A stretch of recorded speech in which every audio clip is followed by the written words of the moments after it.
വൈപ്പിൻ എടവനക്കാട് ഭൂമി ആർട്സിന്റെ ഓൺലൈൻ ചിത്രപ്രദർശനം ശ്രദ്ധേയമാകുന്നു. 30 കുട്ടികൾ വരച്ച 60 ചിത്രങ്ങളാണ് ചിത്രപ്രദർശനത്തിൽ ഒരുക്കിയിരിക്കുന്നത്.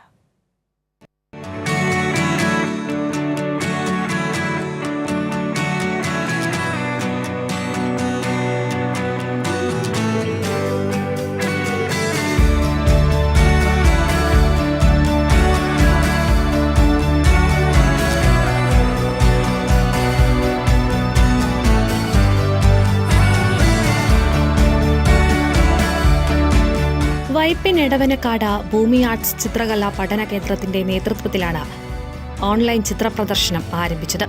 30 കുട്ടികൾ വരച്ച 60 ചിത്രങ്ങളാണ് പ്രദർശനത്തിൽ ഒരുക്കിയിട്ടുള്ളത്.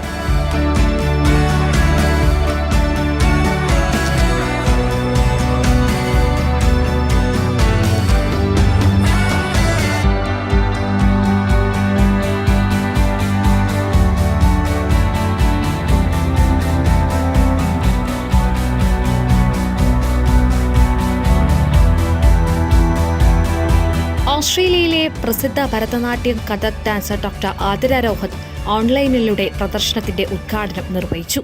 ഭൂമി ആർട്സിന്റെ 15ാമത് എക്സിബിഷനാണിത്. ഓൺലൈനിൽ 4ാമത്തേത്. ഏകദേശം 29 കുട്ടികൾ ഒരുക്കിയ 60ഓളം ചിത്രങ്ങൾ ഇവിടെ റെഡിയാണ്. എവിടെയിരുന്നും പഠിക്കാം. ചിത്രകലയുടെ ബാലപാഠങ്ങൾ ഉൾക്കൊണ്ടുകൊണ്ട് എവിടെയിരുന്നും പങ്കെടുക്കാം. 1000ഓളം കുട്ടികൾ പഠിച്ചിറങ്ങിയ ഭൂമി ആർട്സിന്റെ 40 വർഷം പൂർത്തിയാക്കുന്ന ഒരു അവസരം കൂടിയാണിത്. അപ്പോൾ അതിന്റെ എല്ലാവിധ ആശംസകളും ഞാൻ നേരുന്നു. 40 വർഷം പൂർത്തിയായ ഭൂമി ആർട്സ് ചിത്രകലാ പഠന കേന്ദ്രത്തിൽ നിന്ന് 1000ൽ പരം കുട്ടികൾ ചിത്രകലയുടെ ബാലപാഠങ്ങൾ പഠിച്ചിട്ടുണ്ട്. ഇത് 15ാം തവണയാണ് പ്രദർശനം ഒരുക്കുന്നത്. 4ാമത്തെ പ്രാവശ്യമാണ് ഓൺലൈൻ എക്സിബിഷൻ നടത്തുന്നത്. ഭൂമി ആർട്സ് ചിത്രകലാ പഠന കേന്ദ്രത്തിന്റെ പ്രിൻസിപ്പൽ VK ബാബുവാണ് പ്രദർശനം കോർഡിനേറ്റ് ചെയ്യുന്നത്. കൈരളി ന്യൂസ്, കൊച്ചി.